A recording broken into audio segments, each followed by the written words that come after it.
Okay, everybody, I am so excited today because I am joined by Caitlin Stasey, the star of Smile, which is out today. Caitlin, how are you doing? I'm good. I'm a little traumatized from having seen the movie a couple of days ago. I was just telling you before that I woke up in the middle of the night last night thinking about the movie and I couldn't get back to sleep. So I'm great, but also terrible. Yeah, and I mean that must be a surreal experience, traumatizing yourself. That must have been crazy, right? That's Well, awesome.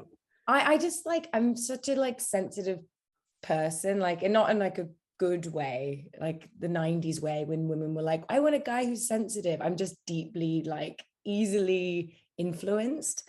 So whenever I go and see a horror movie, people go in and watch them and they're like, oh, that was cool. And then they forget about it. Whereas whatever I saw will live in my brain forever. And Yeah. the other night was no exception. And like, even though I know I was in this movie, I know these people, I watched these things happen, it's still it still really affects me, because also like not being able to trust my own brain is one of my biggest fears, you know. Sure. And you're right. I had that same feeling leaving this film as well. And I think that's why people are excited to see this to really get some true horror and terror here. Now, Mhm. what also has it been like for you? You have like this $1 million smile now where you're literally the face of this movie. What's it been like being on posters? You're in Insta stickers now. What's that been like for you?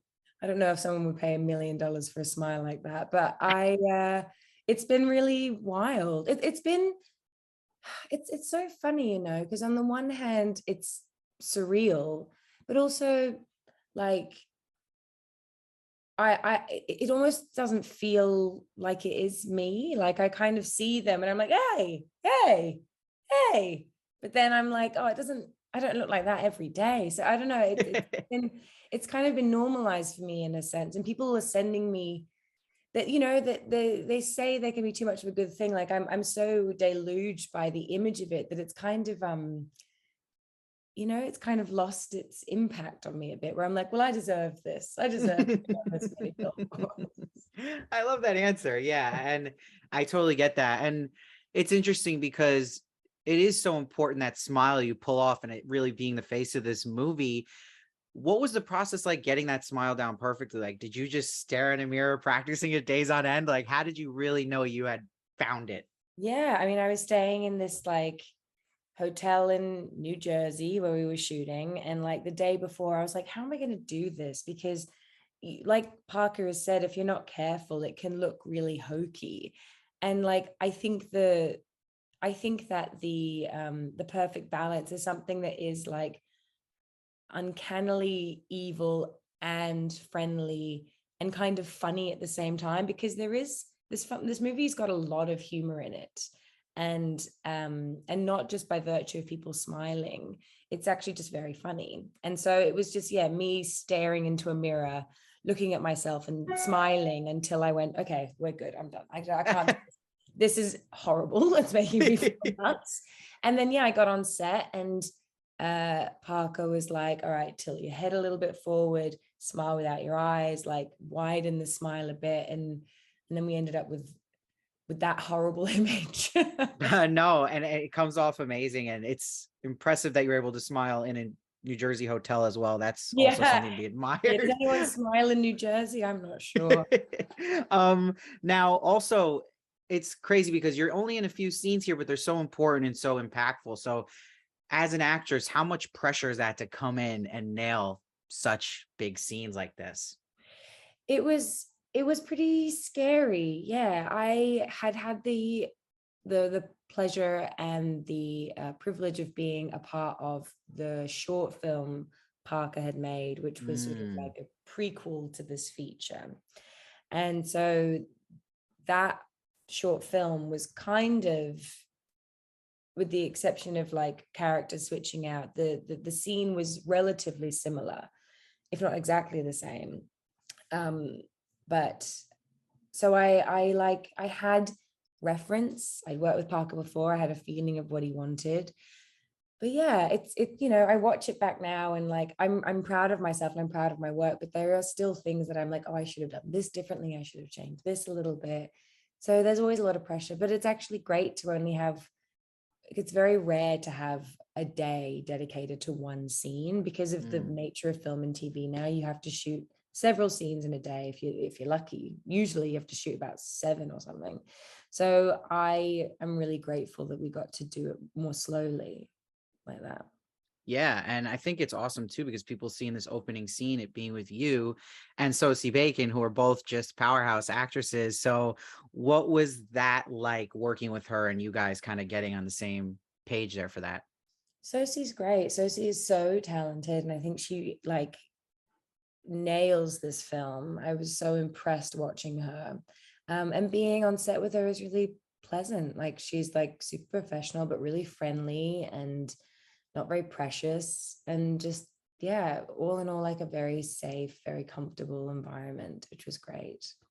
Yeah, and talking about like safe and comfortable environment, was it also fun in the sense that you got to be the one scaring people on set? Like, is there anything better than being a villainous part in your eyes? No, nothing better. There's a show that I've done that's coming out in next year called Class of 07, and I play a villain in that too. And it's honestly the most fun I've ever had. Like there's nothing more fun than playing somebody with like sinister undertones. Being the hero is great and all, but yeah, being the villain is better. Oh, hell yeah, for sure. And you do such a good job. And being that you're this horror villain, for you, do you have a particular horror baddie you are a big fan of in like the whole lore of horror? Yeah, there's all kinds of, oh God, I'm so bad when this question comes up, but I know that in my mind there are tons. Like I love the original, like Suspiria. I really love geez, I'm having a hard time with this question now. I mean, like Rosemary's Baby, Oh, yeah. like movies where people are kind of getting gaslit by everyone in their lives, and they're just like, no, something's wrong. And everyone's like, no, like The Omen, you know what I mean? Yeah. Stuff like that. I mean, it's the same with No, this movie where everybody's like, what's going on with you? That's my biggest fear. Stuff where there's a conspiracy around you and you're being made to feel like you're not living in reality. yeah, totally. I agree with that. And it's interesting too, just talking about the smile you doing this to show the level, even on opening day like today, how it's already iconic before many people even seen this film, because you're seeing with the marketing that your people transforming the smile at baseball games and Yeah. at just news events. How crazy is that for you as well? Because that's literally been like just trending for a week now. Yeah, it's wild. It's so crazy. I can't believe they managed to convince people to go and do that at baseball games, because baseball games go for 12 hours. So I love that. Also too, I think what comes with this, are people already asking you to do the smile? And if not, are you ready for that to come? um, no one has asked me to do it yet. I I don't know that anybody really recognizes me from the poster. Maybe they will from the film. But yeah, I mean, I'm prepared. Will I do it for them? Probably not. You know what I mean? If they want to pay me, maybe I'll start a cameo and I can just start sending them off. But the thing is, Yes. it's available all over the Instagram filters, and like, so I mean, they don't even need me anymore. My image has been taken, and No, I like that you said the camera thing. Don't give that smile for free. They got to yeah, earn that. exactly. Also, you had mentioned another show you're going to be in. So in general, people I feel are going to fall in love with you this weekend who see this movie. What do they have to look forward to next for Caitlin Stasey? Like what's on the radar here? Well, I currently have a show that's on Epix. It's 2 seasons. It's called Bridge and Tunnel. If they want to go back to the 80s, that's pretty cool and fun. And then coming out, I actually don't know when, but I'm coming out early next year, first quarter of next year, 2023, is going to be a show called Class of '07 that I'm in with Emily Browning. And it's about a high school reunion for a private girls' school, and then the apocalypse happens, and then we're all stuck there together. And so I really love it. I'm really proud of it. I'm dying to see it, and I'm dying for everyone to see it. We shot it, from last year into March of this year, so it's a long wait, a long anticipated wait for it, but I'm excited. Yeah, that sounds exciting. So everybody, in the meantime, watch Caitlin just kill it and smile. It's in theaters now. Go see it. Take everyone to see this movie. It is so scary and it's so fun and funny, like you're saying too. And Caitlin, thank you so much for joining me. I hope talking in the future, and make sure you get some sleep. Thank you so much. Thanks, Caitlin. Thanks. Bye.